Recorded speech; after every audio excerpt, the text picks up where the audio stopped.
for team leads, management, leadership. What we strive to do is, legitimize our roles. You know what I'm saying? How do we capitalize off the services that we particularly offer to the community for free? But we figure out a way on how we could contract that work out. Like for example, with community cleanups, those are great and all, but also they pay city workers $17.50 an hour to do that starting. But if when we bid on that, we get paid. We can pay ourselves. You know what I'm saying. But then also, we employing the guys. You know what I'm saying, giving guys an opportunity where it's easier to do because. So Strength Group is basically giving back to the community. Absolutely. It's giving back to the community. They do bids. So what you're saying is that they do bids to the city to go in areas that's neglected, to clean up. And that way, the Strength Group is giving jobs back to those who are in the community. Right, absolutely. Because again, there's ways on, even with mentorship, you know what I mean? We created programs for that, services for that. We have our healing circles. We have Each One Teach One, youth intervention, youth mentoring group. We do back to school giveaways. We got to keep stuff on standby. So say if there's a family in the shelter that needs something, we got that on standby. Supplies, a lot of the things like that is handled by our sisters. The Sisters of Salvation, that's led by our First Lady, Sister KK. So with that, they like a real big part in those type of services. You know what I'm saying, like our backbone. Okay. And we like the muscle, like the power behind it. But as far as when it comes to resources and connecting people to housing and things like that, we like to send them to the sisters. So therefore, the Strength Group is providing just more than just community cleanups. It's providing a whole bunch of services from education through economics, politics, social development, everything. It's providing everything that the community needs. Absolutely. And then next with our the next endeavor is getting involved in these politics, mobilizing guys, the men of the community to utilize their voice and utilize the power of their vote. So that's one of our next big endeavor. So with that, I'm actually running for city council in a couple months. So we aim to, partner with other organizations or other groups. But the most important thing is to get our black men to vote, because now there's recently been a law passed where felons can vote and they vote matters now, so as far as that goes, we need all the black men with felons to go out and use that power they vote. Because it's not always just about the presidential vote. The presidential going saying you voted for the president, that's not the one that really affects you the most. Exactly. The one that affects you the most is your local politics, your local government. So we strive to be a power of people to have a voice and a say when it comes to that. Just have a say about what's happening in our community, a say about certain laws and certain bills and things that we want. So that's the next big endeavor that I'm on right now. So how can PLM assist in this voter registration push to get men out to vote? How can we assist? Being an echo, being an echo, and creating that sense of awareness, like what PLM News is known to do, keeping guys aware of national events, national news headlines, keeping us aware of what's going on in the streets, things that matter to us. So PLM News would be a great platform to echo this move amongst the guys that come from the backgrounds that we come from, to let it be known that, a lot of us that encounter each other and we live in this lifestyle, and also we adhere to a particular teaching. We all share some of the same similar stories and similar backgrounds, and we all, experience different things. And some of us have, unfortunately, we've been through the judicial system, being locked up, going to jail, doing time. And, a lot of times we come out here and we're in survival mode. We're in survival mode trying to figure out how do we find our place in society. So, we strive to get guys to see, man, hey, we can create our own opportunities. You know what I'm saying? It just takes like-minded individuals to come together and start thinking, outside of the box, start thinking above and beyond. So, with me running for city council, it's not a thing where it's self-serving for me. This is something I believe that speaks to all of us. And it's like, man, if we can get one of our brothers, one that comes from our background and share the same belief and the same belief and concept and ideology, that's powerful. You know what I'm saying? To say that we can do it, we will excel. And also, we've been given the best instructions since the 80s. A lot of us, we purposely dropped the ball. We dropped the ball. We got distracted by what was going on in the streets. But as far as what we studied and what we was taught, it never taught us to do half the stuff we was doing. That was our personal decisions. So like me, like many other guys that can relate, now, we're now starting to, we see a lot of guys that came from that system. They putting their best foot forward. They leading by a positive example. They showing us what we should be doing, and they, giving guys like myself hope and inspiration, and guys throughout the country hope and inspiration. And we see them doing the things that they do. That inspired me to even make the moves that I'm making, on behalf of the family, on behalf of the brothers in the system, on behalf of Black people. Right. So, I look forward to this push. I believe it's going to be powerful. There's a lot of learning involved. I'm learning the political arena. I'm learning that, but I'm up for the challenge. I'm willing to endure whatever comes with it. You have to understand, in that field, when we step into that field, it is cutthroat. Absolutely. So we have to be ready, because when you come in, you're coming in with a pure mind to give back to the community. So we just have to get all our men and women on board in the community, so that way everybody can get on board and get that same push that you are pushing. Yeah. And the thing with that is it can't be worse than in the street. Yes. I mean, I understand there's a difference, and I've learned that a lot too with doing nonprofit work and doing, organizing legitimately and, making things so transparent. I realized what come with that is that cutthroat. That, in the nonprofit world, it's like nonprofit gangbanging going on. You got people all fighting for the same money, so we have a lot of that going on. But again, with the difference between the streets and dealing with, civilians coming at you with all kind of crazy stuff is there's a different set of rules that, that people function by. Of course, we know by the streets, things are, when you deal with things wrong or things go left, the repercussions can be a lot more severe, but versus if you can survive that and then you get into doing things out here in the community and you're being backdoored, you're being talked about, that comes with it. You just have to have tough skin and understand that everybody's going to have entitled to their opinion. You're going to have your supporters, you're going to have your naysayers, you're going to have people that's going to have good things to say and people that's going to have negative things to say. But we have to be led by a positive spirit and a genuine positive spirit and a true reason as to, you have to believe in what you're doing and believe why you're doing it. So, my belief is that, again, it's not the win that I believe, God willing, that I'll be granted for city council. It'll be a win for us, the Black community, the brothers and sisters that share the same background, share the same story as myself. It'd be a testimony to say that, hey, we can do that. And hopefully it will inspire and encourage other brothers and sisters throughout the nation to get involved in their local politics as well. Yes. Find whatever seat that's open that you can get into, whether it's school board, school, education, health, anything that people can get involved in. As far as my first dabble in some of this political stuff was not too long ago, where I was going for the chairman seat for the African American DFL Black Caucus.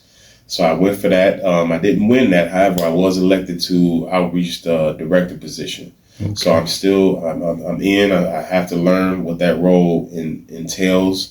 I'm still learning that, but it gives me more of an in, and I'm just understanding, politics and how it works. But I aim to go into more seats, to be a good positive example to show what the capabilities and what the possibilities are when you put your mind to something. So you said something, and one of the things that you said is that you're gonna have your naysayer, because a lot of times, our own peoples don't understand that when we are fighting for them, they don't even understand it. Right. Take some of our former ancestors, may they rest in peace, the Martin Luther Kings, the Malcolm X, Marcus Garveys. A lot of the peoples didn't understand that they was fighting for them, Right. but they kept fighting. Right. And that's what we have to do. We have to continue fighting. Right. So that's true. I see there's a lot of positive things going on in Minneapolis and St. Paul. Y'all have a lot of positive things going. Can you explain some of the things that's going on in Minneapolis and St. Paul for the within the communities? The beautiful thing about what's happening in Minneapolis and St. Paul and throughout the city and state is, since the George Floyd uprising, our city went through a lot. The town went through a lot as far as a lot of good came out of it. A whole lot of good came out of it, because what happened was it put when that happened, when the city was on fire, it put street guys in the mind frame of, we was able to put certain differences aside and see, like, okay, we were all zeroed in on this whole incident of the police kneeling on George Floyd's neck. We all saw that. The world saw that. We witnessed him die. And so it took away everybody's thinking about, okay, what differences we have, and we start thinking, oh man, we got to stick together. And it just created that space. So what happened from that was it opened the door for a lot of good things to be birthed, a lot of unified efforts to be birthed that came from guys that was in the streets. Strength Group, we played a part in that, as well as a lot of other organizations as well. What we did, Strength Group, we spoke to the ones that came from different street organizations, tribes, gangs, cliques, etc., whatever you want to call them. But the motto of Strength Group is we strong together. So it was an effort where we came together and we spoke on street related issues and how to keep our community safe and how to diffuse certain situations in the streets. And it consisted of individuals from some of everything. You had all different families. You had the Vice Lords, the Stones, the GDs, the Souls, Bloods, Crips, etc., and cliques. So everybody that was a part, that was a factor in our community, we realized that it's more power, it's more, it's in our best interest that we at least have some form of communication with each other. We at least have that thing, that cohesiveness, that we can understand that there is a bigger picture. So with that, it sprung a whole lot of other good things. The work that we were doing in the community, there was people who was just, they spearheaded funding initiatives to put money behind these moves. So it opened doors for opportunities and guys to be employed. So when we started doing the violence interrupted work the first year, we was out there, it was like 50 plus guys, and it was a beautiful thing to see, because you had guys from all different types of backgrounds. And then you had year 1, year 2, year 3, and here we are now, still in existence. The Violence Interrupter Initiative in Minneapolis is called Minneapolis. So you still have that going on. You have different groups out there that's boots on the ground doing that now. And then you have name of it again. It's called Summit Academy. So this is a place where a lot of kids say once they get their GED, they go here and they can learn like a trade to further themselves in life. So a lot of young black people have came into this Summit Academy, and they now became people who do coding, and they do like internet safety and that whole thing, that cyberspace, cybersecurity. Right. So Summit Academy has a program that take black kids, kids from the community, and they go through this and they get these good paying jobs. So this is another hidden jewel in our community that a lot of our people don't know a lot about. It's Summit Academy. That's a good one. And then we got Build Wealth. Build Wealth is another hidden jewel in our community too. what they do, they have a whole program, a whole curriculum about first-time home buyers, where it's ran by a black man, a black family. They all, give you the tools, show you the steps on how to become your first home buyer. They put you in front of everything that you need, and we got the stair-step foundation. They do a lot of stuff with the young people as far as the mentoring, the outreach, and stuff like that too. And me and M&I Fitness, all this stuff is owned by black folks, which is so beautiful. M&I Fitness is a black man who runs this. Got the grace of God, I'll be the new owner of that business. Cause me and him talking about me purchasing that business from him. So that'd be a beautiful thing. And like I say, North Point Health and Wellness, like I say, the administrative offices is all upstairs. So when we was over here, we had the opportunity where on a daily, we got to meet the heads, the people who ran the behind the scenes work of North Point Health and Wellness. Health and Wellness. So we got to meet on a daily. We saw all the doctors, the nurses, the assistants, the dentists, the CEO, the president. These are all black and brown faces. That's great, bro. That's great. And all this is in North Minneapolis? Yes, all North Minneapolis, yep.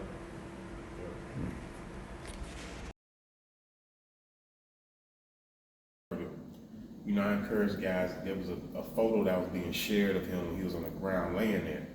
At first, I didn't know that was him. So I was guilty. I shared that, and I was like, it's unfortunate. I believe my post said one of the hardest jobs outside of being a black man is also being a police officer. We both had the same intention on when we leave home is making it back home safe. That's what we both worry about. That's what we have in common. That's what the hardest job is outside of being a black man, being a police. And now we got to solve that's true. This young man, he was murdered. He was trying to help somebody diffuse the situation. He got caught up in it. He got killed. It was unfortunate. He saw a black man laying out there on the ground. It hit different when you know the person and you know that this man was actually trying to be part of the help. You know what I'm saying? He was trying to help the community, not hurt the community. So it hit different when you see that. So, normally I wouldn't take a stance like, but hey, the good ones, not all of them are bad, but this one right here, he was striving to change the narrative on that. He was striving on what it should be. So he was more like what we preach or what we teach to come back and help your community and be an asset to your community. He wasn't in there trying to dog the community out. He was there trying to help the community. This guy was doing right here. I wonder. You know what I'm saying? So, peace and my condolences to Mr. Jamal Mitchell's family. Rest in peace, Mr. Mitchell. You're a hero for coming back into the community to help the community. And then not only that, he actually did play the hero role. I think it was his third day on the job, if I'm not mistaken. His third day on the job, he saved some people out of a burning building, literally. So he went inside a burning building, he saved some elderly people out of a burning building his third day on the job. So this was like 2 years ago. So he's a new officer.